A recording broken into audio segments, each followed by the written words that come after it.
Educate yourself. Many of these mistakes are avoidable. Hi, I'm Skip Bass III, and in this video, we're gonna go over common mistakes that people make in the design process of their swimming pool. One of the most common design mistakes people make is designing for the overall look and none of the function of the pool. People have done great research, but they see that Pinterest photo that is just perfect, but they haven't actually considered that particular yard and how is it set, and they haven't inserted their personal yard in that photo.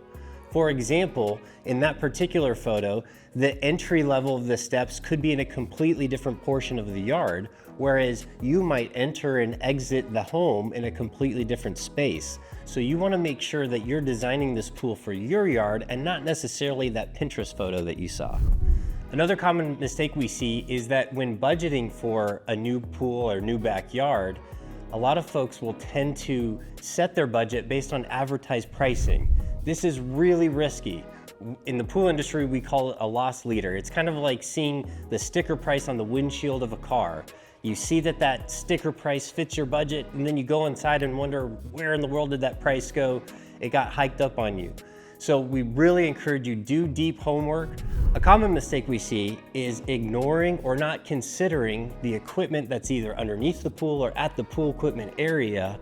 Equipment is one of those things that people don't ever consider in the design of the pool, but it completely determines the cost of ownership, and your overall experience with that pool. So do your homework and see what equipment is best for your lifestyle.